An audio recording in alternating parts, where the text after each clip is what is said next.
that can't be attacked is your self-custody Bitcoin. And one of the things that can be attacked is the ETF. You can't be exposed to that. That's my view. It's not a good idea. And by the way, that'll hit MSTR too. It'll probably hit other stuff as well. Friends and enemies, welcome back. Canadian Bitcoiners podcast. Friends and enemies, welcome to the CBP. Want to be better informed? Listen to Len and Joey.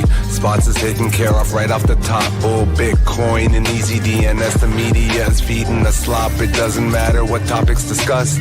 Quality entertainment and information you can trust. That's being planned or at least discussed. You know, we're not going to allow people to buy entertainment and information you can trust. Send the guy some value, boost them with some stats. Bitcoin is a scarcity asset, I mean it's just a fact.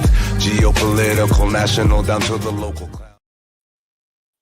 Friends and enemies, welcome to another edition of the Canadian Bitcoiners podcast. I'm Len, and as you obviously are listening to my voice, that means Joey's not here because he is getting operation done to his knee. He blew out his knee not too long ago, and he was able to get under the knife, and he did that today. So hope all is well with him. I haven't talked to him since he went for surgery, but I'm not going to do this alone. I have two knees, and I want to make sure my co-host also has two knees. And with me, I have Dan from the Canadian Bitcoin Conference. How are you, Dan? Good. How are you, Len? Not too bad. This is your second time on the show in a matter of 2 weeks, I believe, a week and a half, give or take. Second time in a week, nearly, yeah. Week. So hope you're not getting too much of us. We're not getting enough of you, obviously. That's why you're not at all. So no, it's awesome that you were able to step in for Joey because, as I said, you know, he's on the mend, but he should be back next week. And well, this week too, on Wednesday, I believe I have Nobody Caribou. That's Nick, and I'll be chatting with him, and we'll be discussing a few things. But that's beside the point. That's your schedule for the week. I want to just introduce you to our audience because people who are unaware of who you are, what you do, maybe you give us a little bit of rundown because, you know, I want to make sure people are aware who the heck is my co-host. I just want to introduce you to the CBP world. Maybe you could just give a quick presser of yourself. Go ahead. Sure. My name's Dan, CBC. Dan, I'm founder of the Canadian Bitcoin Conference. Started back in 2022. I'm Irish, as probably most people can hear from my accent. I'm Irish Canadian, so I've got the passport, and I've been here long enough so they can't throw me out. That's for sure. So, but yeah, I Bitcoiner since kind of 2017. Joey on the last podcast actually called me an OG, which I was really a bit bit weirded out a little bit. That's the first time that's happened, but I guess I don't know. But yeah, that's it. That's my background. So people who are going to be attending the Canadian Bitcoin Conference or have any questions, I mean, you can pose those questions in the chat. Dan will hopefully be able to answer them. I'll try to direct them his way. But we'll talk about the Canadian Bitcoin Conference in just a moment. I want to just check off these things of my list of things to do. Sponsors, got a trio of them I got to read off right now. Easy DNS is our number one sponsor. Been with us for a number of years. They are fabulous. Mark and his team, they are awesome at providing a shepherd you in to become a net citizen, so to speak. So if you want to set up a web hosting, email hosting from scratch, or migrate something over, they could do that. If you want to, well, sit on any domains, right? Like that's a very popular thing people do. They purchase domains and sit on them. They'll be happy to facilitate those buys for you. If you want to set up any, say, Nostr relays or even Bitcoin nodes remotely, they could do that. They have lots of different options over there. Check them out. They've been in this game for decades. This is plural. And they accept your Bitcoin if you want to pay with Bitcoin too. Check them out. Your first purchase, if you do a buy with them, it's going to be 50% off only if you use our promo code cbpmedia.com. Check them out, easydns.com. Sponsor number 2, Bull Bitcoin. If you're going to buy Bitcoin, you're going to sell Bitcoin. If you're in Canada, Mexico, Costa Rica, a lot of different countries in Western Europe, use Bull Bitcoin. That's my suggestion. Non-custodial, Lightning, on-chain, a lot of different options. You could pay your bills. You could send Bitcoin to somebody and it becomes fiat. So if you want to pay somebody in Bitcoin, you can just do an on-chain transfer. Or if you want to pay somebody in fiat, you could use Bull Bitcoin to facilitate that. You could, through them, send them your Bitcoin and fiat ends up in your destination's account, their bank accounts. So check them out. They've been around for a number of different years. Because they, as I mentioned, non-custodial, they're private. They coin join their stuff and they send it over to you. Like, what the heck? That's great stuff. Open an account if you haven't done so yet. Use our code below, and it will make your buys a little bit cheaper moving forward. Third sponsor, I want you to talk about it because it's the Canadian Bitcoin Conference, Dan. Maybe you could give us a rundown of what the heck we'll be talking about with that. Yeah, well, I'll read you what Joey emailed to me before Ad lib it, man. Ad lib it. Well, he says here, the premier Bitcoin conference held annually in the Great White North, where Bitcoiners come together to share stories, build momentum, and have a great time while doing so. Whether you're pleb, business, newcomer, or OG, the Canadian Bitcoin Conference wants to see you in Montreal, October 16th to 18th, 2025. Don't miss this one. I'd agree with that. So I'll keep it at that. I don't need to add anything.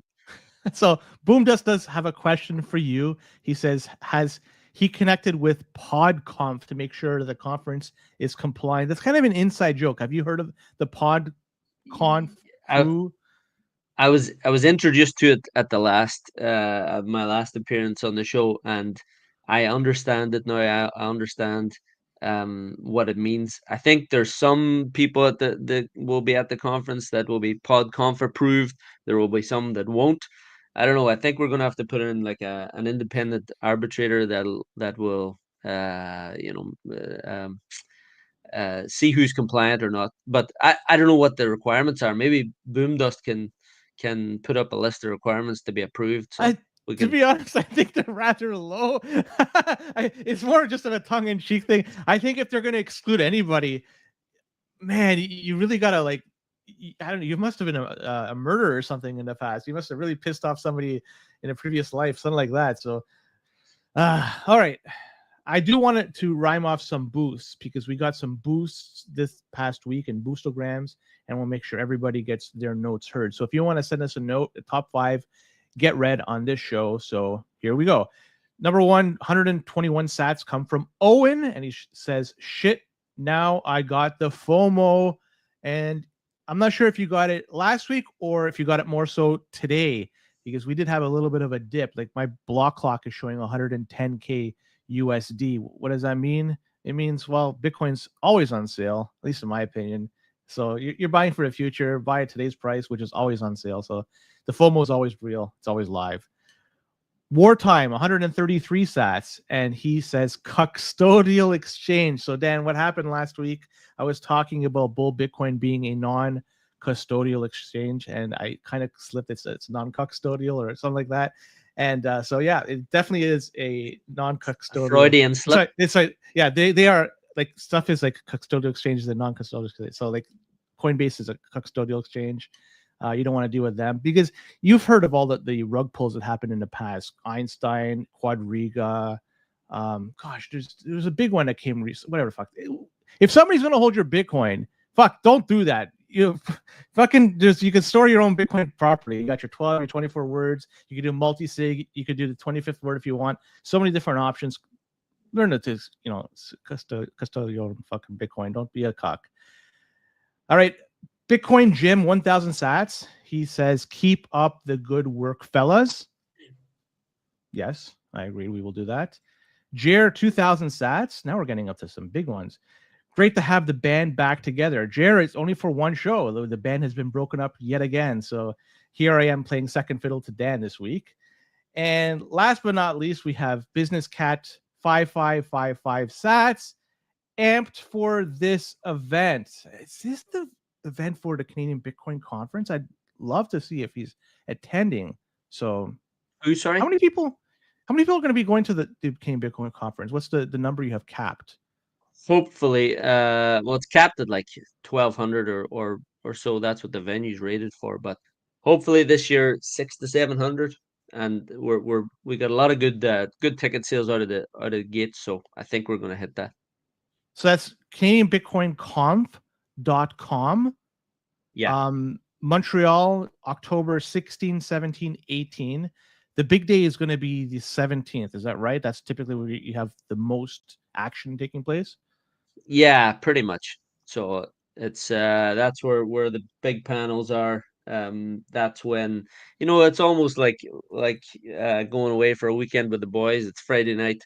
That's where people get together and make those connections, and then that's when the big parties are on the Friday night. Usually, I think by the Saturday, people are a little bit tired, or maybe they don't have as much energy if they've been there for a couple of days. So Friday's the big one.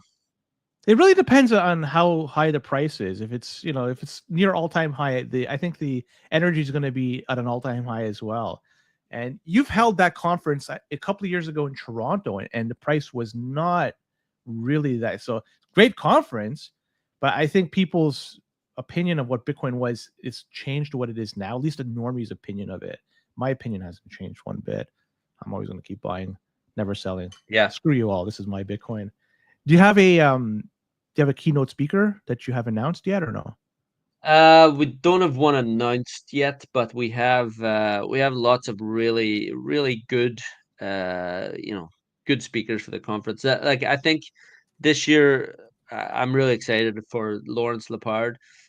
He's been there the last few years. He's his book has performed really well. And it's an excellent book and so timely in terms of what we're kind of seeing. I mean, most I think one of the Caradzes posted something the other day about the M2 money supply is up in Canada. I think it's 8% or something. And yeah, it's a timely book, and he's getting a lot of attention. So it's brilliant to have him, and he's one of those like amazing guys. So it's great to have him back. But yeah, we have some other people who I'm interested in seeing. I like seeing Tomer coming back. He was there the first year. He wasn't there last year. He couldn't make it. So this year, again, really cool guy. Um, Francis will be there, Brad Mhm. Mills, Steve Bradley, all the kind of local guys. Adam O'Brien will be talking a few times. Then we have a few other of the American side as well. We have likes of Jeff Walton, who is part of the strategy team, so he's coming, and I think probably a lot of the plebs and the Bitcoiners maybe aren't that keen to see him, but he really explains the Bitcoin strategy approach really well. I don't know if you saw he did a podcast recently with Danny Knowles from um, Oh, that's what what Bitcoin did? Bitcoin did. Yeah. Yeah, yeah, and he explained it, amazingly. All the different products and what they're trying to do, and it's really interesting. So yeah, I'm excited to hear from him as well. Straight Shooter poses the question: is plan to do one in Western Canada? I know there's the Bitcoin rodeo that goes on in Calgary roughly around July 1st. Yeah, So yeah, yeah. Dave, we talked to Dave quite a lot, and no plans at this point. I think we'll see and then obviously learning Bitcoin happened in Vancouver a few weeks ago. yes, yes. So So I've talked to Tristan after that as well, and as far as I'm aware, it was an excellent event. And maybe there's some collaboration can be done because it's quite kind of different events that he's more on the grassroots side. We're kind of more general. So yeah, we'll see what happens. We'd like to go to Vancouver, but the other issue is space and venues. Venues are crazy expensive if once you go into Vancouver and even Toronto. Montreal is a bit cheaper, so it's not too bad. he's saying yes, no conf at the Minnesota border. Yeah, it doesn't sound like it. Yeah. And if I could make a suggestion, you don't have to even reply to this or anything. No, Peter Todd, man, that guy does not deserve to be put on stage. That's my opinion. Do what you wish. Yeah, it's I don't, you don't have to, I, you don't have to say anything else. You can just leave it at that. Because that's putting you in a spot, and we can just leave it at that. It's just it's that not guy putting is me in it's not putting me in a spot. I see what he posts online, okay. and I mean, like yeah, obviously. And to be honest, the first year we had him, I kind of didn't. I did my research, and he's obviously a big part of the.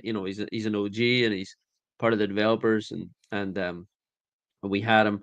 The second year, I actually didn't want them, and he reached out to us, and he wanted to come because he's originally from Mississauga or somewhere. Yeah. So, but yeah, I don't know. the thing is, You don't have to say too much, just in case don't want to burn bridges too. I'm not gonna burn bridges. Like I try to be an open book as much as possible, but like if people want to see him, we're trying to be an open forum as well. No matter what his opinion is. But yeah, it's once you start censoring people, it's a slippery slope as well. So, but yeah, I hear where you're coming from. Yeah. All right. I think we could just dive deep because there's a few stories that I want to talk about on the Bitcoin side of things. And the first story I want to discuss is there's this core versus not this drama. Seems to have taken a darker turn this past week. And it was revealed in a Twitter Spaces, X Spaces. Portland Hoddle was talking on stage. And give some background here. He's an employee of Marathon Digital Holdings, that very large Bitcoin mining company that does stuff not really under the table. They have that slipstream where you're able to do shit that's not broadcasted. So they have their own MO. Marathon Digital does, and so does Portland Hoddle as well. But anyways, he was saying in X Spaces that there is the potential to do a pseudo denial of service attack to NOTS users. And the attack would essentially make it that NOTS users would be pushing out more data than they would normally push out, and that would put a strain on the user's ISP. A lot of people have unlimited bandwidth, unlimited transactions they could do. Some people don't. That's the reality of it. But from what I gather, this type of attack is not specific to just NOTS, right? It's simply targeting NOTS that are on ClearNet. Those that are not hiding on Tor. And those clients, like all clients, they broadcast their identity, who they are. NOTS clients does that. Bitcoin Core clients do that. They all do that. So somebody is going out there and they can make a database of all the NOTS clients out there and a particular IP, and then have a list. And from there, they could use that and to take advantage of this list. So by doing that, they could then have those NOTS relays, those NOTS people there just send out more data than they normally would. So just make it more costly for them to have a node running. They're saying there's a way to stop this excessive data usage though. And if you're a NOTS user, you could do this under the GUI interface, under the options / and under the network tab. It's called the max upload target option. And from that, you could then limit how much information will be sent out from your node. And this is fine if you're running NOTS on Windows, Mac, or Linux. But if you're running on a variant like Start OS or Umbrel, from what I understand, those are pre-built OSs that you can include NOTS. In those systems, the Start OS and Umbrel, you don't have the ability to do the max upload targets. So you are then potentially at the mercy of these people if they want to attack you. Really, all this is childish play. That's the way I look at it. It's all childish. It's instead of explaining to people out there that there's an attack that could potentially be done in this manner and trying to fix it, they're using this as a method to potentially, they haven't yet done so, to potentially make it more difficult for NOTS runners out there. And the people are gloating about it, saying, look, we could do this. And to me, it's just a fucking joke. So people need to be aware that if you have limited internet resources, and if you do have that, you may want to consider including in your node configuration to change the listen to equal to, I think, to 0 in your Bitcoin config. If you do that listen equals 0, then you are just simply going to be receiving, not sending stuff out. But either way, just do your own research in this. I just came across this just in my quick overview of this story.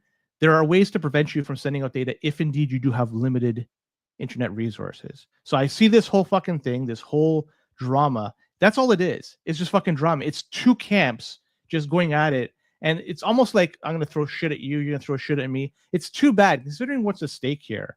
Bitcoin, it's trying to knock off the monetary system that's been established for centuries.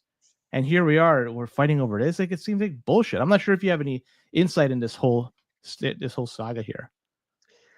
No, I don't. I don't have a lot of insight. You're saying a lot of words there that are going right over my head. But I mean, when I was looking into the and I did see it online, and I saw actually, I think it was Rob Hamilton from Anchor Watch. I think he got a little bit of he got a hard time because he was laughing at it, and he was kind of playing along, I guess. But um, I mean, do you think this is Mara, or you think it's Portland Huddle, or who do you like? Do you think there's a bigger issue here? I don't know if there's one particular entity that's trying to spearhead this or just a particular camp, because the core camp, they seem to have this idea where they want to push out this idea where you're able to store data on the blockchain. And if you go back to the beginning, to the op return when that first came out, it wasn't the intention of storing data on Bitcoin. Bitcoin is a terrible way of storing data. You can do it. Historically, you can do it, but it doesn't make sense to do it. It's very costly. It's not the most efficient. There are better ways to do it. What Bitcoin is, it is just a monetary system that it's really just tokens that there's a limited amount out there that you could trade it. I could send it to you, you could send it to me, we could verify it. So Core's idea that they want to make this more of a database, that's the thing. That's the way I'm looking at it. There's not one particular person, not one particular entity. It seems like it's a group effort, but maybe somebody could be funding it. I don't know. Marathon did do a donation to Core not too long ago. I think it was a 5 or 6 figures donation. So there was some money that was sent over from Marathon to the Core people. What was the rationale for that? I'll be honest, I even donated in the past to Core. Yeah. So, does that make me a bad person, the bad judge of character? I'm not going to do it any further, but at the time I thought it was the right thing to do. And maybe Marathon thinks it's the right thing to do right then for them. So I don't know. I'm just looking at this. It's just like these two camps that just each have their own ideas. But is there financial system versus a database? Yeah, but is there a financial benefit for Mara for doing that? Yeah, absolutely. Because if you're storing data in it, then it becomes, you're storing more shit. You're filling blocks, and they're getting all the fees that are associated with that. Yeah.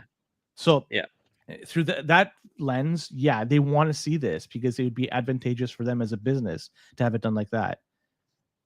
In the short term, one can make an argument: is this good for Bitcoin in the long run? And if not, then Marathon potentially is just shooting themselves in the foot. So it really is like, is this the right course of action? Should they be doing this? I'd argue no, but more than anything, I just look at this story here. I look at what's going on, and it's a lot of just people that are just yelling at clouds, kind of speak. There is like some validity to what we're doing, but people are just upset for the sake of being upset sometimes. You know what I mean? Like, fuck, like we should just get together. We're Bitcoiners. Let's just fucking hammer this out. Let's not do these fucking denial of service attacks. Let's fucking deal with the issue here. We have a common enemy. That's central banks and shit like that. Not us. Like, we shouldn't be doing an infight. We should be like collectively one unit. And it pisses me off when I see this. The only thing I think from an individual or a business perspective is if there's financial benefit for them to do this, to stay alive, or not to stay alive, but to maximize their profits and push their business further. I don't think the long term they're thinking about the benefit of Bitcoin as a monetary store of value and a network. But yeah, I don't know. Yeah, it just, if it's not in the long run, it's not good. Sorry, if one can make an argument, it's not good for the long run of Bitcoin, then it's not good for the long run of their business. Is their business is 100% tied, or a lot of it is tied to Bitcoin itself. They could pivot to AI and shit like that, but the reality is I'm not sure it's going to be as lucrative, or at least it doesn't give them an option in case like Bitcoin isn't doing that well. When you have AI as a fallback, when the price of Bitcoin tanks, then you have something else you could divert your power to. But if you don't have that something else to fall back, you're basically hitching your wagon to one horse. And if that horse doesn't keep running, you're fucked. And as an investor, I wouldn't be happy with this. But I think AI Mara are starting to pivot into AI, aren't they? Yeah, they are. At the moment. Yeah. Yeah. Well, it makes sense. As a Bitcoin miner, you have the ability to quickly move not the hash rate, the power that you're using. Yeah, from computing one power. system to So it makes sense. Whatever's more lucrative, they should do it.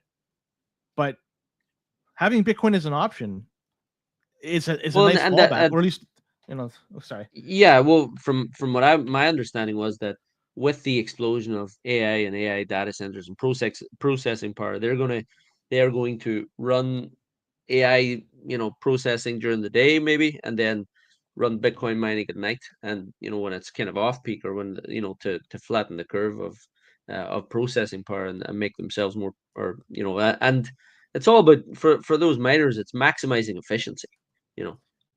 Yeah, and profits, right? Because those two, they mostly go hand in hand, but ultimately it's profits, because they're not in this for giving away money. They're not Handouts, charities, no. right? Yeah. Anyways, let's move on.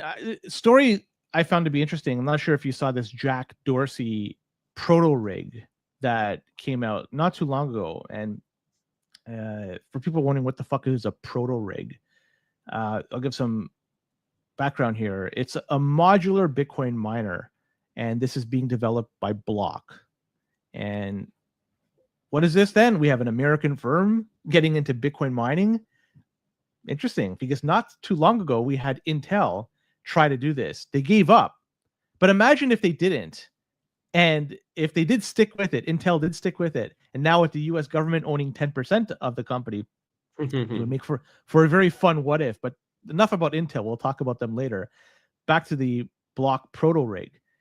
And I mentioned, like, this is a modular Bitcoin miner, which means that when you upgrade equipment with it, when you upgrade the unit, the upgrades will then potentially cost less, and there's less waste alongside with it. So right now, when you upgrade a unit, you basically have to take the old one out, put a new one in, and the old one is, you either got to scrap or you got to sell, do something with it. But there's no pieces you're reusing. In this modular unit, you are reusing pieces, but the pieces that typically get upgraded is the most costly part. It's the hash boards. The stuff like the housing unit, the control board, those I presume are going to be reused. They generally don't cost much in the end of the cost of the ASIC unit. But either way, this initiative, I like it. I like the fact that you're trying a modular design. I don't know if it's going to work, but I want to see options. I want to see people have the ability to try something and see if it works and it doesn't work. Block suggests that their proto rigs will deliver 1.5 times the power per foot of rack space compared to traditional mining hardware. So that means it's going to be using less space to provide the same hash rate, or using the same space to provide more hash rate. Interesting. I wonder, though, with this, how are they going to deal with the heat that's generated? Because you're now using a smaller footprint, and ASICs, they generate tons of heat. Somehow you have to deal with that heat. I'm wondering how this is going to deal with it. Now, people want to know what are the specs. 14.1 joules per terahash. Each unit is going to be around 800 terahash per second, 12,000 watts of electricity. These are very beefy units. They're very interesting. They compare to the S21 XPs by Bitmain. Those are around 13.5 terahash. So the S21 is a little bit more efficient. But let's remember that Bitmain, they've been in this business for a long time, so they've had a head start. Block is now getting in, and now they're able to produce this unit, which is comparable to that. I find that very interesting, very good. A little skeptical, though, because I want to see, ultimately, when the product lands in people's hands, what are the real life statistics? Because they could be much different than what's being published. And I want to see what people say in real life. Plus, the scale at which they could produce this. This is the big thing. Mining companies out there, they are hungry for units. They want hundreds, thousands, tens of thousands, maybe more. So is Block able to scale production out to continually feed these hungry operations that need a lot of equipment? Let's see. Either way, I'm cheering for this. Why? Because we need competition in this field. Also, more than specifically, we need American designed equipment and hopefully American produced equipment. I'm not sure if this is going to be produced on American soil, but I do like this. Skeptical, cheering for it. I'm not sure if you have any flavor on this, anything that you want to talk about. Yeah, like I love Jack Dorsey. We tried to get him actually to the conference this year, but I Oh, think he's tied up. But the feedback we got was that we need to be more Noster focused or more developer focused than just a regular Bitcoin conference. So I don't think he was planning to make it. But yeah, to from so these are open source as well. Does this mean that anybody can take the designs and reproduce them? I don't know if the actual ASICs are open source. I know that the software to run the fleet, that is Yeah, open okay. Fleet source. management software. Yeah. So they yeah, and that's kind of I love the intent of this where again it's coming down to that efficiency and they have the software is uh you know brings together power scaling, monitoring, diagnostics, and maintenance tools in a single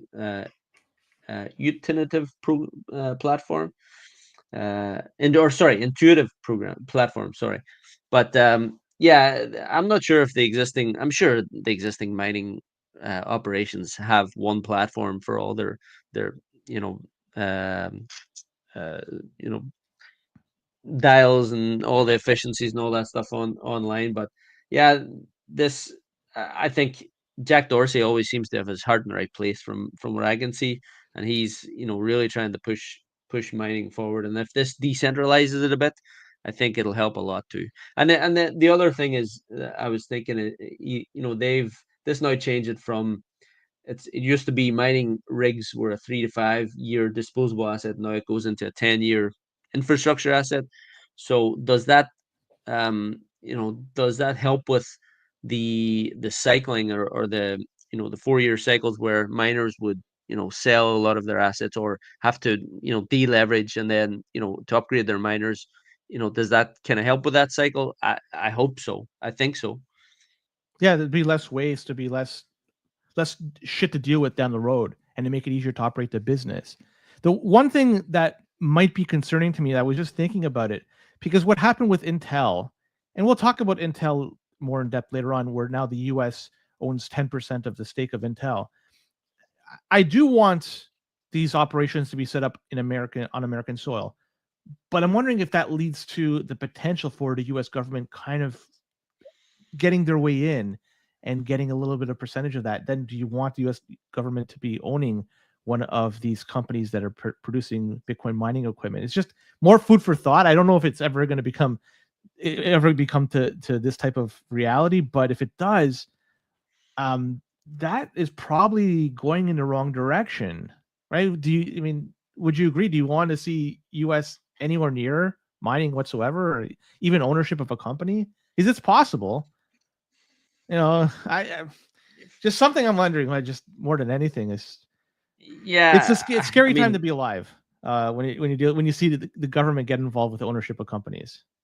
what's your concern with that? They start to um Who uh, knows? I don't want them owning Intel. I don't want them owning anybody. This is not capitalism, right? Capitalism is you let the market work on its own without any intervention whatsoever. And this is now you're getting involved, heavily involved. So I don't want but I government mean they're already heavily involved. I'm in sure they're the, already had like they provide funding to a lot of these companies. I'm sure they trade stocks on a lot of these companies. Like they know for the big ones, they know what the movers and shakers are anyway.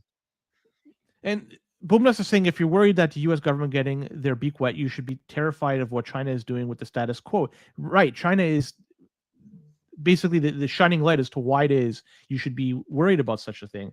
And that's why I'm looking at what's going on there. Is like with the United States doing this is obviously a step in the wrong direction.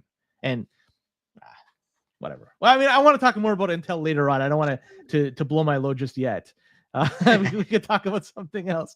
And there was another story that came up this past week in Ethiopia. We don't talk about Ethiopia a heck of a lot on this show, but periodically we do, because Ethiopia and Bitcoin mining tend to, well, there has been a connection between the two for some time. And I'll give some backstory. The country of Ethiopia intended to start Bitcoin mining not too long ago, and they were leveraging electricity that was generated by a recently built dam. It was called the Grand Ethiopian Renaissance Dam. And it was a massive dam that was producing a lot of electricity that far exceeded the demands of the country. So they had excess electricity. What did they do with this excess electricity? Well, they used it to mine Bitcoin. And they had set up deals with numerous Bitcoin mining companies, and deals were signed and mining operations were established. And, it just seemed to work, right? And this all transpired in the last 2 to 3 years. Now, let's fast forward to today. And so news came out in the past week or two. They plan to wind down the Bitcoin mining due to the energy consumption that is required by these mining operations. They say that no further mining contracts will be signed, and the country also intends to discontinue existing agreements. Essentially, it's a mining rug pull. And this is the risk with Bitcoin mining when you're entering into a new jurisdiction.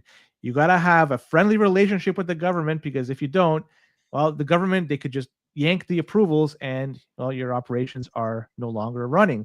Bitcoin mining in the country of Ethiopia earned them 220 million USD over the last year. I hope they find a way to offset this lost revenue moving forward, because obviously it's going to has to come from somewhere. And funny enough, the country of Ethiopia, they had a mining ban operation that was in place since 2022. And they also have a ban on domestic Bitcoin trading since then. So they haven't been all that favorable towards Bitcoin trading, Bitcoin mining on a private scale, on a smaller scale. It was basically the government wanted their hands in that. So as per law, the Ethiopian birr, love the fucking name, the Ethiopian birr, is the country's only legal tender. And they say all financial transactions must be conducted in it, not in Bitcoin, fucking the birr. So this latest shift in Bitcoin mining sucks, but whatever. I can say to them, have fun staying poor, and the Ethiopian birr could just go fucking birr. Fuck them. Any thoughts? No thoughts. I mean, they obviously a country like that, I mean, they don't want Bitcoin taking growing in the country. I'm sure they want to keep the US dollar and keep the Ethiopian birr as long as possible and kick the can down the road.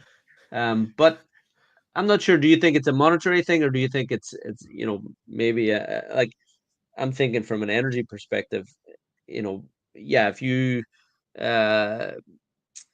you've planned a dam and it's providing energy to Bitcoin mining, but now discover that industry or growth or housing starts to take over as a demand, then you have to wind down Bitcoin operations. So do you think it's No. do you The think reason why I don't think no? that's the case, the dam was set up in the past 2 to 3 years, and Bitcoin Yeah. mining was taking a third of that electricity. So somehow they would have to have doubled their consumption to Yeah, match yeah. what that.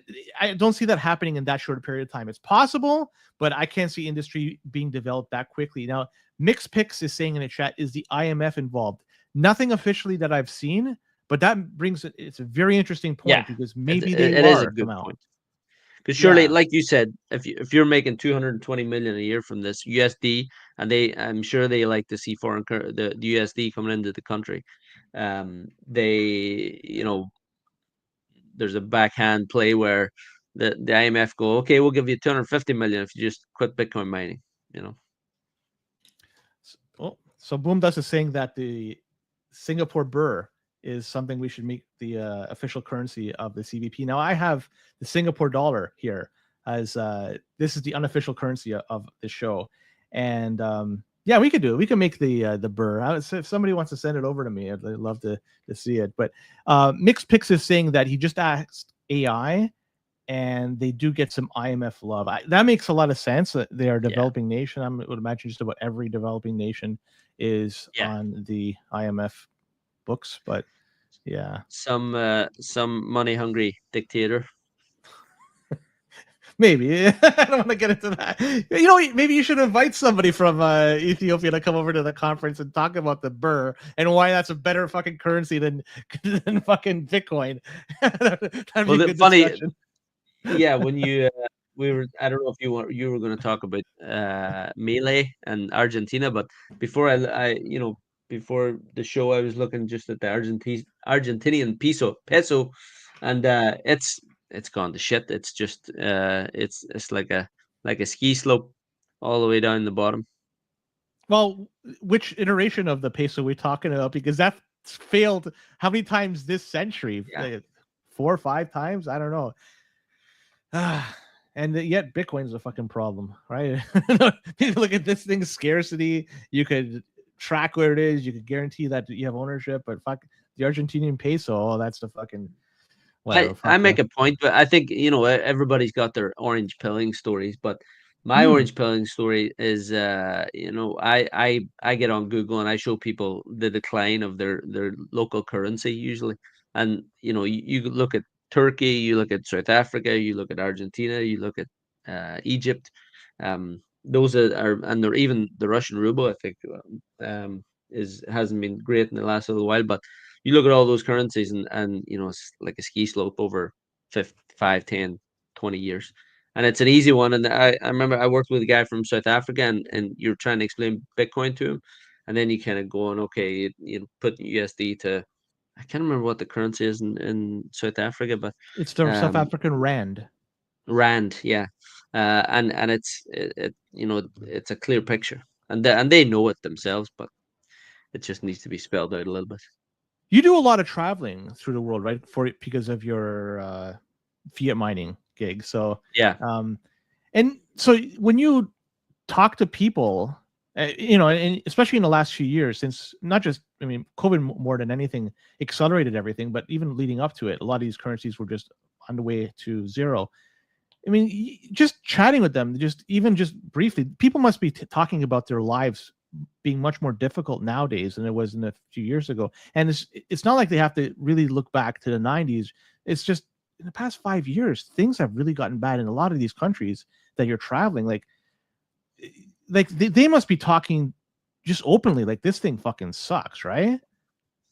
Yeah, they one place I know for sure, even more recently, where I've talked to people is Turkey. Turkey, their currency. I remember I do some work with some people, designers and things across the world, and they're designers, and you'd be talking to them 1 month, and they would say, well, they have to change jobs every kind of 2-3 months because the currency's devaluing so quickly. It's better for them to go somewhere else, and other companies are offering more attractive salaries, and it's within like 2-3 months, and there's a lot of volatility there.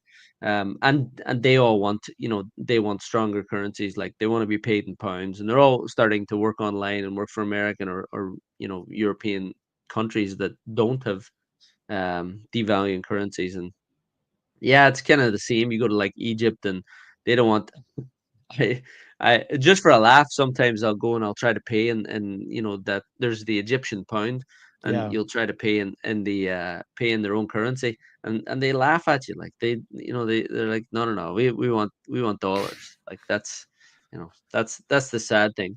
So most people know, they just, and when you try to show them Bitcoin, and they kind of, but some people have tried it, but it's almost like they try it and then they kind of just, it dies off, or they fail, or they don't go down the rabbit hole like some other people. And it's almost seemingly overnight it happened with the Egyptian pound. I know there's a few events, but if you, and that in Libya is another one where just, because of decisions by the central bank, if you had money, an excessive amount of savings in the bank, gone, just like that, wiped out. If you didn't have exposure to a different currency that quote unquote held its value, like the US dollar, and even the US dollar is getting wrecked over time, you had no chance. And it's sad. There's people all through the world that are suffering through this, but let's talk about a couple of guys that aren't suffering, and it's the Winklevoss twins.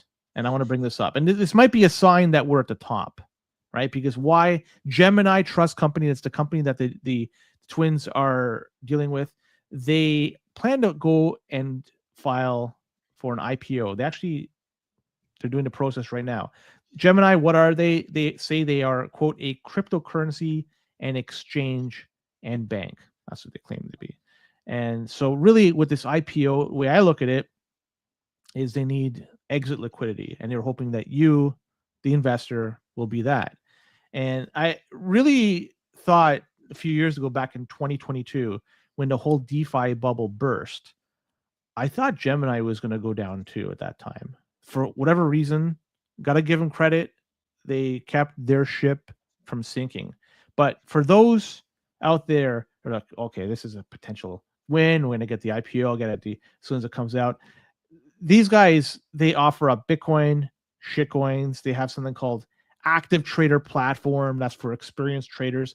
This is all just trash. And they say they have these real-time charts, order books, all this bullshit.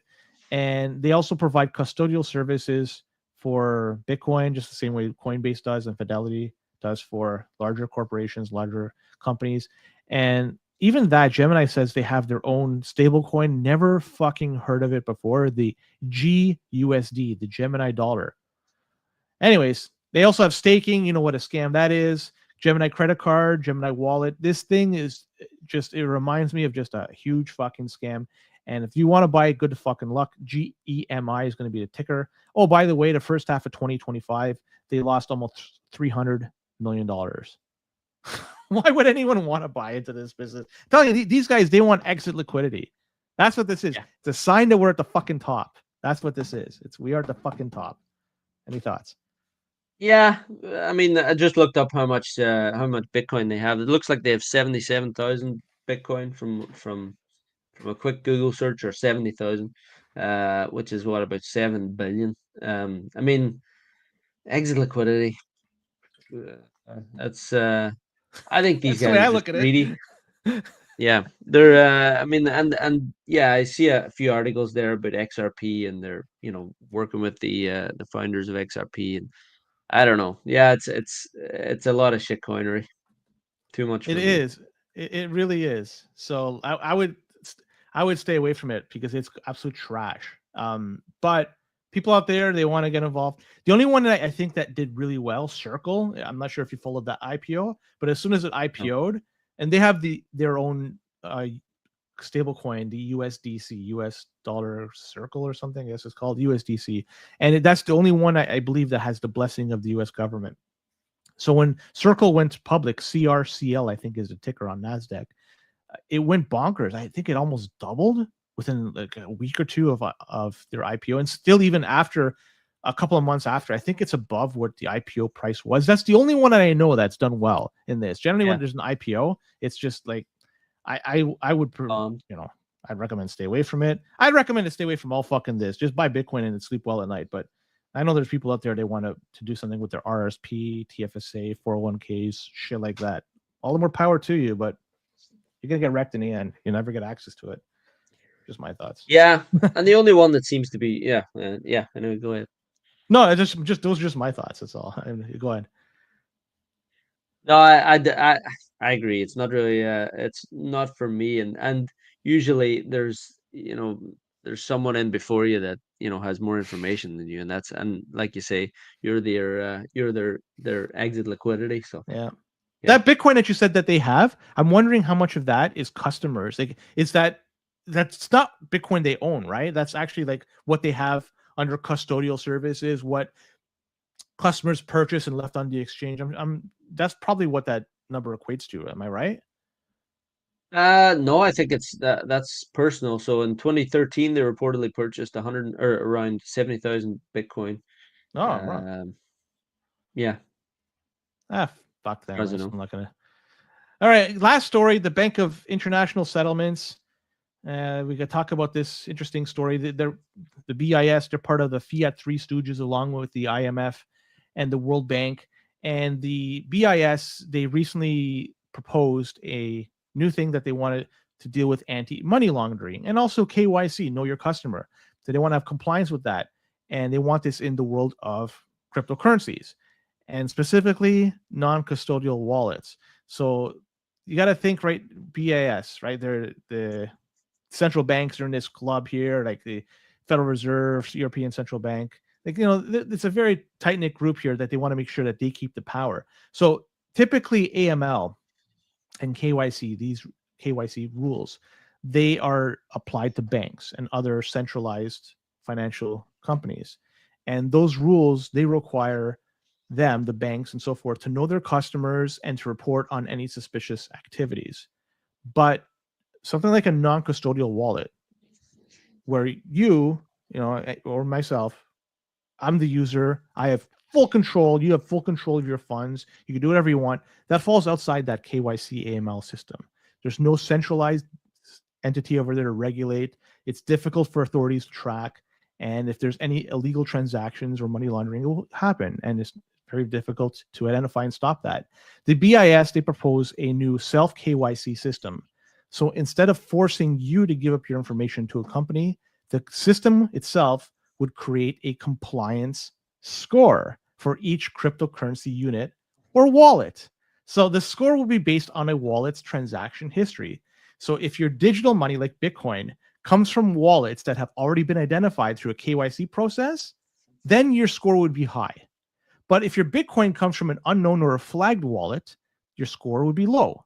And the goal for this is for everybody to basically deal with a system that is involved with clean money. It's easier to identify, and they want to make it so when you're converting Bitcoin to regular money, these off ramps, you have to have a high compliance score. Good fucking luck. I like how they're trying to do this now. It's like it's the end game of fiat, and they're trying to put this bullshit on us. Fuck off. But they already put that bullshit on it. That you go to any other country, you go to, I know, Revolut in the UK, and you try to buy Bitcoin and then take it out from there, and you know it's a bad place to buy large amounts of Bitcoin and you know try to move it into cold storage. But they ask you the stupidest questions, and they have to do that because the regulators in the UK have told them, we'll not give you a license until you put all these barriers in place, make sure people aren't being defrauded. It's like about 30 questions to say, are you sure, is anybody forcing you, all this sort of bullshit. And it happens in every country. You've probably seen them, Oh yeah. So the thing is, oh, sorry, go ahead. No, I was going to say this is another social credit score or CBDC or whatever you want to call it. I mean, that's what it is. And funny, when I was reading through that article before, and I was like, who's involved in this? And when you look at the BIS and who they are the central bank of central banks apparently, and they are governed by three names that came up is Mario Draghi, Jerome Powell, and Christine Lagarde, and that's they're making the decisions. They're the governors for the BIS, but also there's another guy involved that's closely associated as Mark Carney. So he was. Yeah, there's an organization called the FSB, which stands for Financial Stability Board, and they're like an adjacent body to the BIS, and he was head of that in between. He was appointed chairman of the Financial Stability Board in November 2011 for a 3-year term. So I mean, like my predecessor or my connection, George Carlin, says, it's a big club and you ain't fucking in it. 100%. And that's what we're dealing with. And even what MixPix is saying in the chat, system of control. Now, what I would suggest too is the type of control they're trying to impose is when you're moving from Bitcoin to fiat.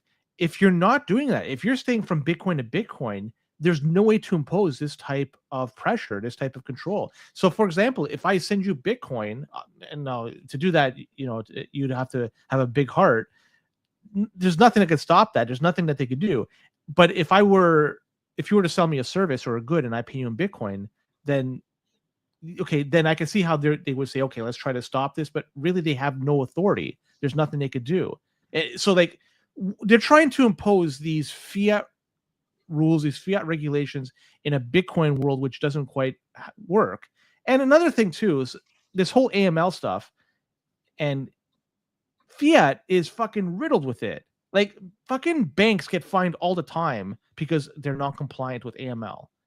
And then yet Bitcoin is the one that's dealing with the underground economy and all. Like, fuck that. Like the reality is fiat is far more involved in terms of overall numbers, like in overall value that's involved in crime and dealing with shadiness way more than Bitcoin. Like Bitcoin is just, it's a fraction of it. I'm not going to say that there's no people aren't buying drugs and shit like that with Bitcoin. People, for sure that people are doing that, but cash is being used way more for shit like this, for buying guns, for buying weapons, for fuck, man. Like these guys, it's like they're trying to paint Bitcoin as the enemy, but they're the ones that created the fucking problem and they can't solve it. And now they're trying to use that same system that doesn't solve their problems and apply it to Bitcoin. Like, come on, get the fuck out of here. I have nothing else to say about this shit. Yeah, no, I know, and that's when you see those guys that are involved, Draghi, Jerome Powell, and Christine Lagarde. I mean, that's the mafia of Draghi was the the former banking world. prime minister of Italy. He came in to technocrat because it was an absolute fucking disaster, and it still is. But yeah, But it's funny when you start digging into like this web of IMF and Goldman Sachs and you kind of start and even decision makers in the European Union and even America as well, and it's like this incestuous club of like, okay, you were here and now you're going here and now you're going here and just move over and take over this and we'll do what we did before. It's so it's just awful. But and Boomdust is saying that Europe isn't doing so well. Capital controls incoming. And given your connection to Europe, you're right now in Ireland, part of the EU. I mean, do you have any thoughts on this comment from Boomdust? Yeah, I mean, to be honest, I think Europe isn't doing so well, but I mean, there's other countries that aren't doing so well either. I don't think it's just the same as Europe. I mean, Canada is going to have a hard road ahead in the next number of years. But yeah, it's well publicized, I think, in Europe that the immigration problem, inflation problems, currency problems, uh, unemployment problems, all these types of things, and even before the and you and I talked about this a little bit, but there was pension problems a few years ago where they had to pension or be out the pension funds, when they were like hours away from pension funds collapsing and this sort of stuff. So yeah, like it's slowly,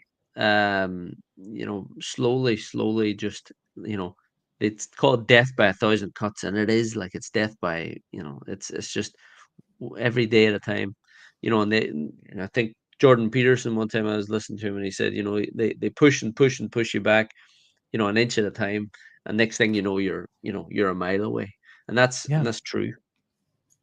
I fucking And memory actually, hold that whole pension fiasco. You're right, when they build them out like the 11th hour. That happened just a few years ago. And yeah, I totally forgot about that. That was going to be a fucking disaster. It and, is a and fucking they, disaster. it is a disaster, but everyone knew it was coming, and they threw Liz Truss, if you remember her, she was the prime minister at the time, and they For about threw a her month. under the bus, and we're like, yeah, for about a month, and this other guy who was the finance minister, I can't remember what his name was. It wasn't Lammy, it was somebody else, but it was the perfect scapegoat. It was a female prime minister, and I think her finance minister was a black guy, and they were like, okay, we'll throw these people under the bus, this is time to do it, and she got the blame. But I mean, this has been, it wasn't her at all. Like, she was that had been brewing She for a was there long time. there for a minute. Didn't even warmed his seat up. I mean, she was Yeah, part of a party that created the problem, but not her direct actions. So, anyways, yeah. I think No, that's it for the and big. Oh, sorry. no, I was gonna say it's so common. I listened to Peter McCormack their last couple of days, and he's moved on from Bitcoin now, and he's trying to do something in his town of Bedford, and Yeah. it's just the towns are dying, but you can see some of it in Canadian towns as well, where you got tent cities and you get high drug use and all of those kind of social problems. So I mean, it's not immune to just Europe. No, Peter McCormack's on the warpath these days. He's pissed off about the regulations and red tape and bureaucracy you deal with on a local level because, well, And just not too long ago, he was very fond of the governments. Now he seems to have changed his tune because now yeah, you're right, and some things I kind of think that I take his opinion with a bit of salt, but he's totally right. Things are overregulated. I was, even you go to build a house in Ontario, and you have to get 20 something reports before you can build a house in, environmental. Like that's red tape coming out the yin yang. Like it's too much. fucking right. All right, that's it for the Bitcoin side. We'll use this as a jumping point to go to the rest of the stories. For people are listening, we'll be back tomorrow. For people watching, there's no change. We just transition over. So don't leave, Dan, because we're just going to stay on. But with that, do you have any last words for the Bitcoin side?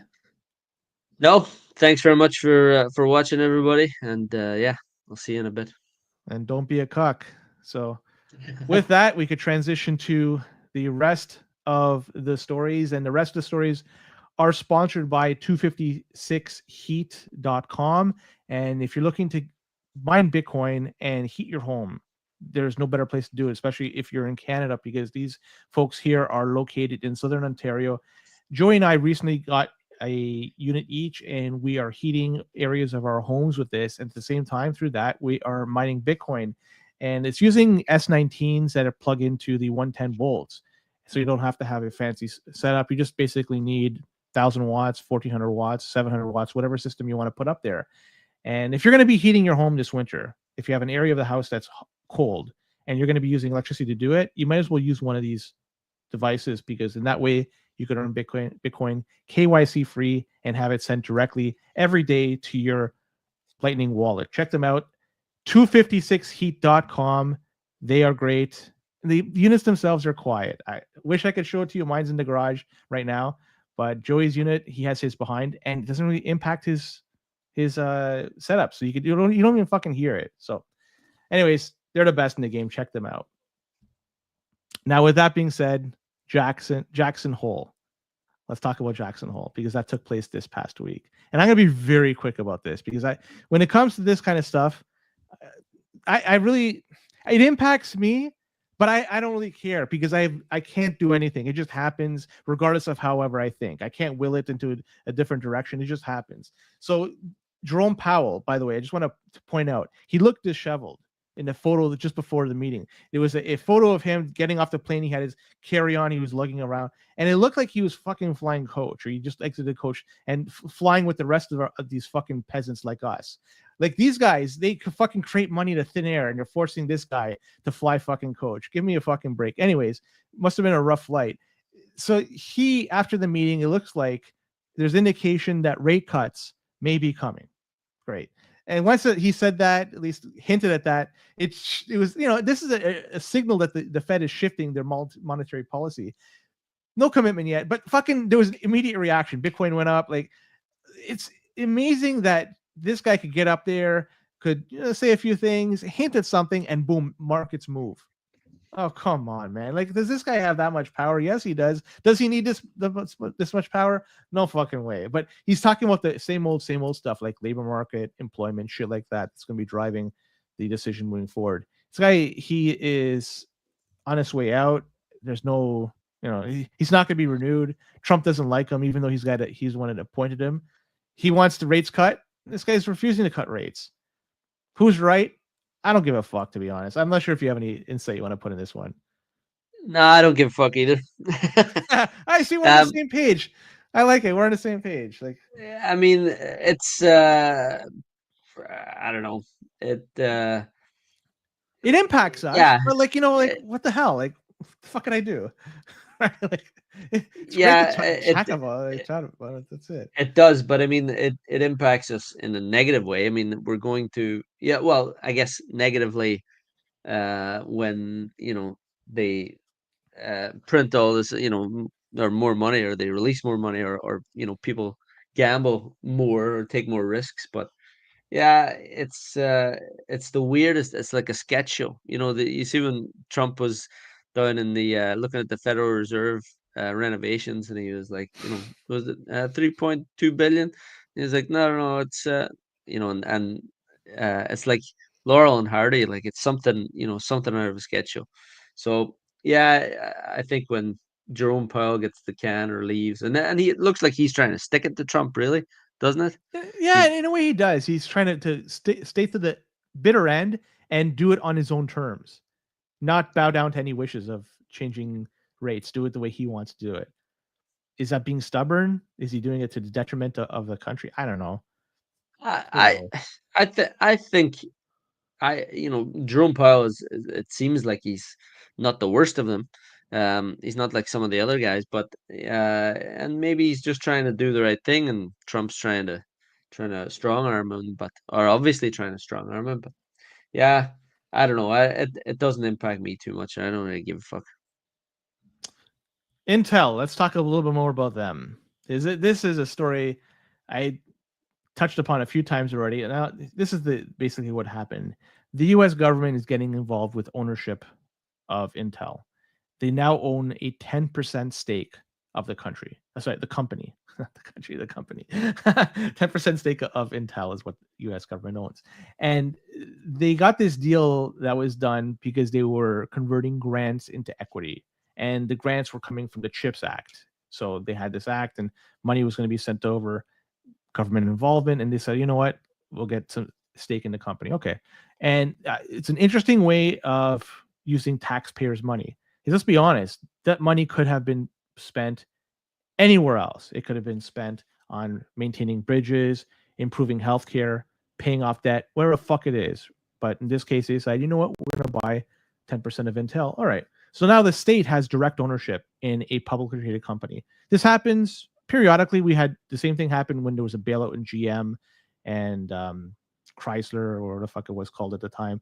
And so but they eventually they got rid of their shares. This case, I don't know what the fuck their long-term plan is to keep this.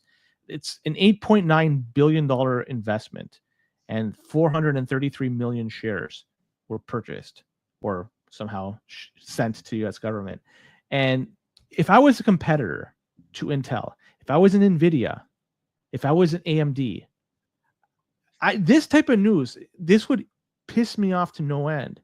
Is now you're getting the most powerful government in the world, the one that can control markets. They fucking control the NASDAQ, can control the New York Stock Exchange, the flow of money, valuation of companies, the way money is basically given out to companies through debt creation and shit like that.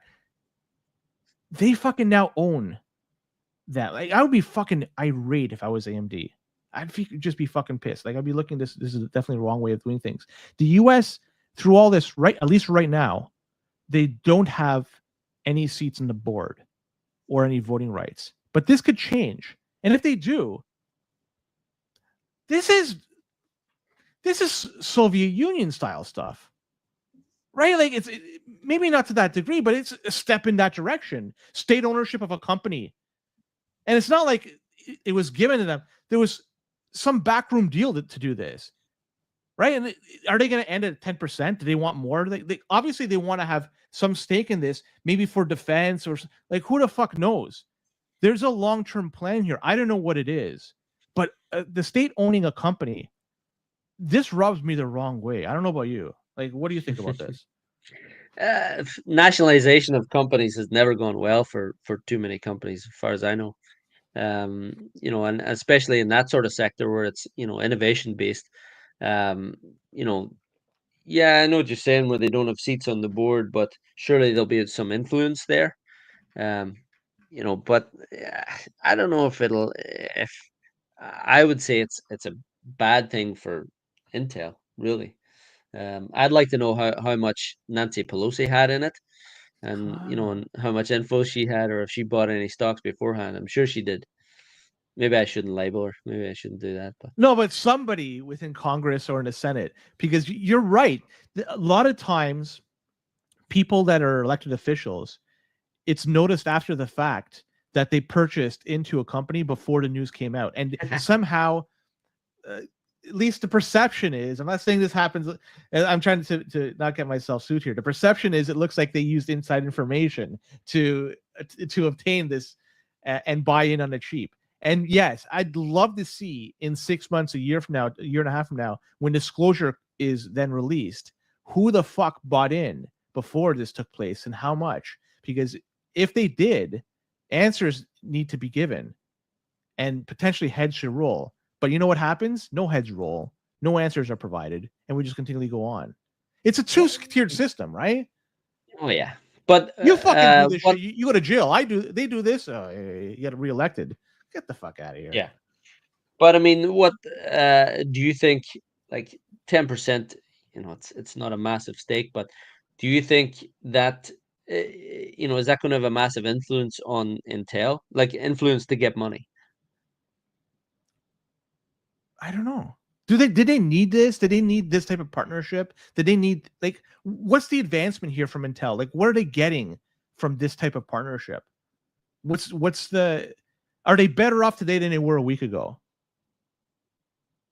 Yeah, I can tell I you don't their know. competitors aren't. Their competitors They, are in a worse position.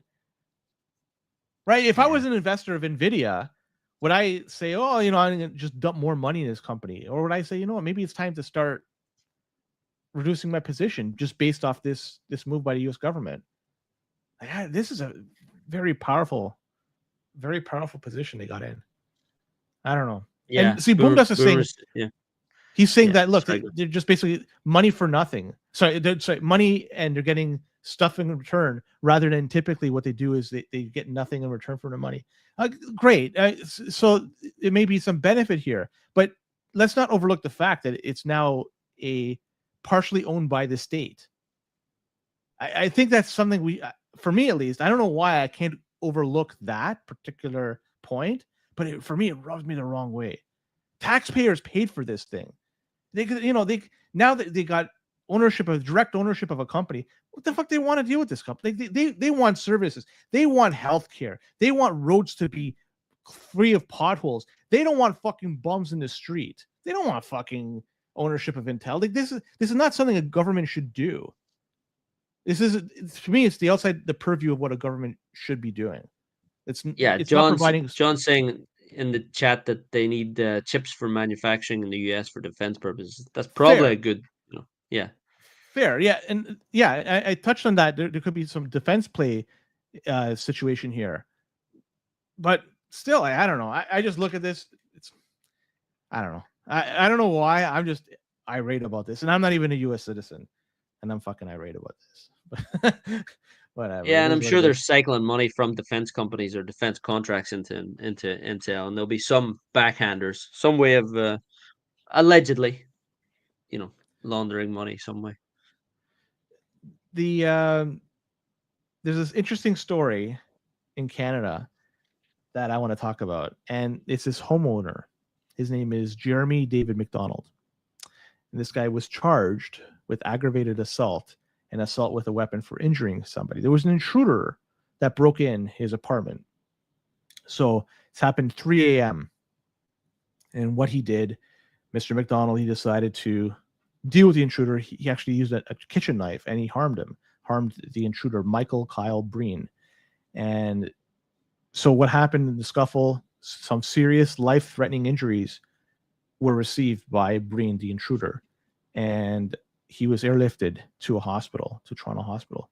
So the gist of it, dude broke in his house, got his ass handed to him, and the guy who owns the house that had his house broken into was arrested because he basically defended his property, his livelihood, everything.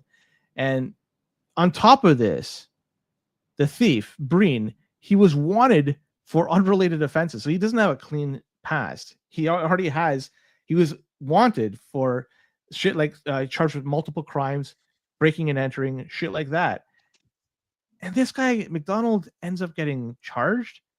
Like, I don't know, man. You see stories like this, and it makes you wonder, what the fuck is going on? And on top of this, these laws, somebody was posting on X that these laws were changed a little over a decade ago under Harper's watch. And during that watch, they made it so that if you are to defend yourself, you could be potentially charged. So imagine that this was done under Harper's regime. Like that's fucked up. And now you have Poliev talking about this. He was part of that government. Like, everybody has blood in their hands here. Like, this is, I don't know. Like, you hear a story like this, if somebody breaks in your house, what the fuck you do? You have free reign. Go ahead. Take it. Yeah, it's all But I yours. mean, Come on. it goes back to the the stories earlier on. I think it was earlier on this year with all the carjackings in Toronto, and they were just saying, right, just take Oh them. yeah. Just don't put up, don't resist. If somebody comes to jack your car or somebody breaks into your house to take it, just let them take it. Like it's crazy because what, the police can't defend you or can't get there in time. But this is not the first time this has happened. I mean, I Yeah. think when you and I talked before, there was a guy in the UK, a farmer. I remember it from growing up in Ireland in 1999. The guy, he owned the farm, and two guys broke in, and he killed one, shot the other, or injured the other, and he went to jail for 8 years for defending his farm. And yeah, I mean, it's crazy. A law should be modernized and give the person that is owning the home that their life is threatened. They should have the ability to apprehend and even stop. And if there's any, if you do some harm, hey, fuck, this wouldn't have happened if the guy didn't break in the first place, Yeah. right? Like, let's be honest. This wouldn't have happened. Like, what's the problem here? Is the guy that performed a crime initially was the fucking aggressor. If he just didn't do it, like, Where's the stand your ground law? Is that America? it might be. I've never heard of it, so it The potentially stand your is. ground law. Let me just check. Boom Dust is interesting. No, sorry, Boom Dust. We're not going to talk about that cancellation just because of the parties involved, and yeah, we'll leave it at that. Yeah, it's primarily in the US. So legal principle primarily in the US that removes the duty to retreat from an attacker and allows an individual to use responsible force, including deadly force, to defend themselves from perceived serious harm. Is that So Florida? Boom Dust is saying Florida, so could be is specific it? to that state. Yeah, I don't maybe it know. is. It says 7 states have enacted stand your ground laws, but yeah, that, I mean, oh shit! If you have kids in the house, even if you don't have kids in Yeah, the house, if you're on your own, I mean, like, and someone comes in, you should take, what if they have a gun or if they have something, like, are you not allowed to shoot back? Or it's you should be allowed to protect your home. That's all you have.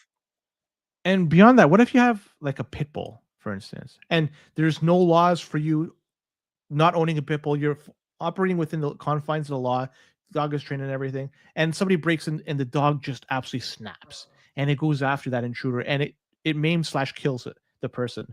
Now, is the dog going to be put down? Is the dog owner going to be charged? Like, I'd love to see something like that play out and see what would be the end result of that.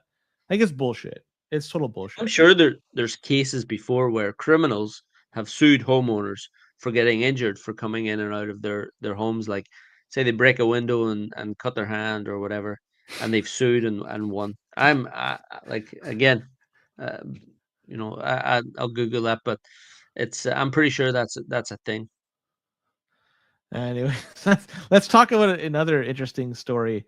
In Toronto, they're going through a financial shortfall, just like every other city. But Toronto's mayor, Olivia Chow, went out there this past week, and she was saying that the city is looking at $107 million shortfall for 2025 because the federal government is not putting up enough money for funding the refugee support system. And she says the federal government's interim housing assistance program is only covering 26% of what the city anticipates spending on shelter costs for refugees and asylum seekers. And this number has been going down over time. Historically, they reimbursed up to 95% of the city expenses. Now it's 26%. And the shortfall, let's be honest, they've made a number of different decisions of spending money probably the wrong way in Toronto. And I could give you an example. Young Dundas Square was recently renamed to Sankofa Square. I pronounced that right? Sankofa. Anyways, they renamed this, depending on estimates, was between $300,000 and $800,000 to rename it. Change the signs. Sankofa, to change the signs and PR and all this bullshit. So, and that's a huge range because you can't really find the exact estimate here, what it is. But, we'll say $500,000. We'll go kind of in the middle. And why did they choose this name, Sankofa Square? Sankofa, like, why? There could have been a lot of better names, like maybe Terry Fox Square, right? Frederick Banting. This is the Canuck that was behind penicillin and the mass production of it, right? There's so many names that he did it at University of Toronto, so it's a local connection. There's so many people you could have chosen that have either direct connection with Toronto, Canada. There's countless names. They chose this. So I understand there's a huge shortfall from this housing assistance program, but Toronto is doing a poor job of managing the money they do have. In fact, this past summer, the Pride Parade was going through their own financial hardship because there was corporations bailing out for a number of different reasons, and Toronto decided to give a little bit more money to the Pride Parade. You just can't keep giving money away. You can't keep renaming these fucking squares. Money doesn't come from the fucking sky. You run out eventually. You could raise the taxpayers. You could more money from homeowners, like property tax or residential, commercial, what the fuck. But eventually they say no. They say enough is enough. You guys got to deal with what you fucking have. I see this. This is sad, but fuck. You guys aren't doing a good job to spend your money as it is right now. Like, fuck you. Olivia Chow. Joey would have fucking went nuts in this, by the way. He's a huge Olivia Chow supporter. I'm just kidding. I have Ally Afraidy Square, 100% Boom Dusk. I would have fucking supported that. He's a former hockey player for the Toronto Maple Leafs. But yeah, I'm not sure if you have anything you want to say about this fucking story here. Did they not? They changed. I thought they changed all this. Was it Dundas Street? They changed all the signs as well, or they were planning to do that, and they even spent like hundreds of thousands planning to do it, not even doing it. Yeah, consultations and stuff. So, yeah, I mean, I did work for the city of Toronto, and I know the massive inefficiencies and where they spend their money, and it's ridiculous. The problem that now is, that she's looking for the federal government to bail them out, and that's coming from every other Canadian. So I mean, you're Canadian paying taxes in Edmonton or Winnipeg or whatever, and that's, it's going to pay Olivia Chow's, topping up of the Pride Parade or whatever, changing street names. Yeah, it's ridiculous. And I listened to Dave Bradley and Francis had a podcast, I think, a couple of days ago, where he was talking about the independent Alberta movement. I don't know if you watched that, but I mean, what he's saying is right, and I've heard this a few times since, actually, in a couple of different places. But where Alberta's giving money that are topping up Quebec's finances, federally, when it goes into that big pool, and then they're paying for pylons in Montreal, and it's kind of the same thing where that money, who knows where that money's going to. And Montreal is a disaster to get around, and Toronto is a disaster to get around as well. The infrastructure crumbling, it's I don't know. How do you fix it though? That's the big problem. Where do you start to fix it? That's a great question. How would you do it? Start from the top, get rid of all the fucking council and fucking mayors. Let's get some, and whatever money comes in, deal with what you have. It's not about virtue signaling. It's not about doing shit that feels good. It's about the nitty gritty. You have roads that are pathetic. You have infrastructure like pipes. They're fucking bursting all the fucking time because there's not enough maintenance. Yeah. The Gardner, it's falling apart because it's fucking ancient and it's so much salt over the years and shit. Like, they're gonna have to eventually tear that down, and when they do, it's gonna be a bigger disaster than what it is now. So you have all these problems that just need, and it's just, you gotta fucking funnel all this money into this. And there's gonna be some waste in there. Fine, just focus on that shit, and the rest don't even fucking bother. It doesn't make sense. Renaming something, fuck it.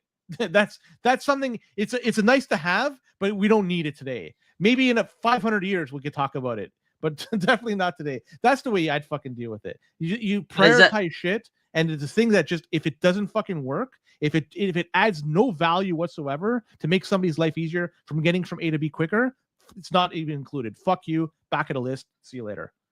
Yeah, but the thing is that a political play by Olivia Chow to pander to people who are voting for her, to keep her in longer, because they see these political stunts, and they see her providing money to pride parades and different Yeah. organizations, but they don't see the aging infrastructure under the ground. They don't see kind of temporary solutions, and even operating costs for electrical or waste services or whatever. Like, they don't see that, so it's not really that big a deal to her. Do you think that's the cause? That's what she's trying to do, is keep herself reelected? Yeah, well, these 4-year election cycles certainly isn't helping whatsoever. And let's be honest, they're getting chauffeured around from A to Z. It's not like they're on the TTC, on the subway, elbows to elbows with fucking peasants that fucking reek, and you also have to deal with drug addicts, fucking drunk shit like this. Needles. Yeah. Right, and then now they're putting fucking cops over there and mental health police and shit like that. Like, it's getting to a point where you don't want to fucking take the TTC. It's been like this for years. Today it's even worse than it was yesterday, and tomorrow's going to be worse than it is today. How could you provide this level of service to people? Then it fucking delays. People jump on the fucking tracks because of mental health issues, and nobody could get to work that morning. Like, it compounds. And so doing all this other shit that is trying to pander to folks to try to get elected again, fuck you. It does nothing to help the common individual out there that, like I said, wants to get from A to Z, from home to work and work to home, as quick as possible, as painless as possible, without dealing the bullshit. And that's what we should be fucking focusing on, is trying to improve people's lives as much as possible. That's what it is. And how do you do that? Like, you don't need roads that fucking have problems. You don't need subways to have problems. Fuck, man. But people keep voting for that, and John Tory didn't do much either when he was in power. I mean, he again, he was on breakfast TV most of the time. Like, he wasn't, I didn't see him doing much either. He pandered a lot as well. Agreed. He had his pants around his ankles. He was having fun with one of his staffers, I believe what it was. Allegedly, I don't know what the fuck the story is, but like, come on. Anyways, 2 more stories. Do you know? Oh, sorry, before you go there, development charges in Toronto. I heard this statistic today, right? So if you're building a house in Winnipeg, I think development charges are like $1,500. If you're building a house, like, say you get a greenfield where you can build 300 houses or single family homes in Toronto, development charges are 300,000.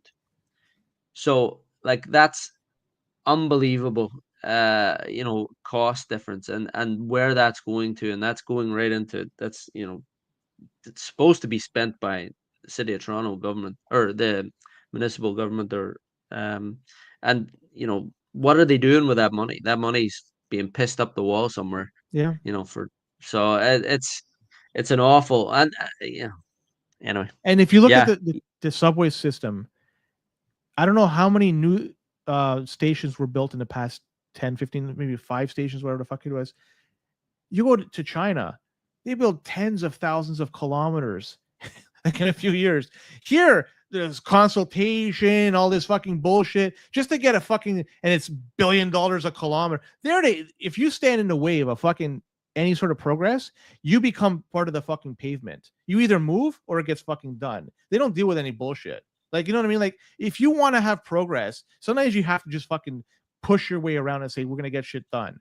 Like, we want subways to rake the city. Let's get this fucking thing done. It would help so much to move around people, like, you go to any big city in China. It's incredible. Like, I look at the maps. I've never traveled, but the public transit system over there, oh my God, it looks modernized and it's clean and it fucking works. You go to Toronto, you get 2.5 lines. The fuck is this?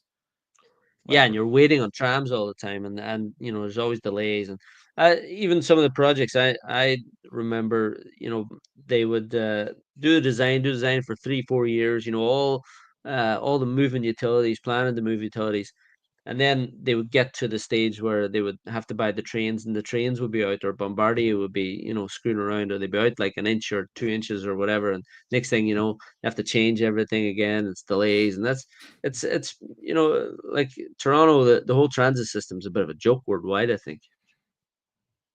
and it will remain that for a long fucking time. We're gonna do nothing to fix that. Yeah. We'll do one more story. I was going to talk about. Well, I'll just really quick the Maple Ridge, BC story where the dumping disposal company was found. Let's see, what's the name of it? Where the fuck the name of this company is? Just Be Gone Disposal. They found that they were just dumping the garbage on the side of the road over there. The owner was Sarge Dollywall, was saying one of the employees went rogue and just decided to dump the shit illegally over there. Love that stuff. Bring it on. Love to see it. Anyways, last story. We can talk about elbows because it's a good time to talk about elbows because Prime Minister Mark Carney announced this past week that Canada is dropping many of the retaliatory tariffs on American goods, and the move takes into effect September 1st. So it's still a week-ish away. I'm not sure when September 1st is. And it's 1 week today. And so yeah, there we go. So it's those counter tariffs are going to be a thing of the past. They were first imposed by former Prime Minister Justin Trudeau. So yeah, love to see this capitulation. I don't know. So turns out he wasn't standing up to Trump. Is that what this all kind of? The way he said it, he said there's he used the hockey game reference. He says there's a time in a game when you got to go into the corners and have your elbows up, and there's times in the games you just have to stick handle with the puck. And he says now it might be the time to stick handle around. So it looks like elbows no longer are up, and it's going to a different part of the game where they have to try to find a different way to solve this problem. It's not going to be just about I have tariffs, you have tariffs. It looks like they want to get to the table. At least Carney wants to get to the table and try to have some sort of agreement without pissing anybody off. He got elected on this, right? This is the thing he was elected on, right? He was the one who was going to stand up to Trump, and here we are. Yeah, like Boom Dust said, it is. I think it's all theater. Like all this is, it's a dance that they were going to do, and he was always going to capitulate. I think, and maybe it's pre-planned. Maybe they had it discussed before. I'm not sure, but Carney's benefit him. I'm pretty sure in the back end.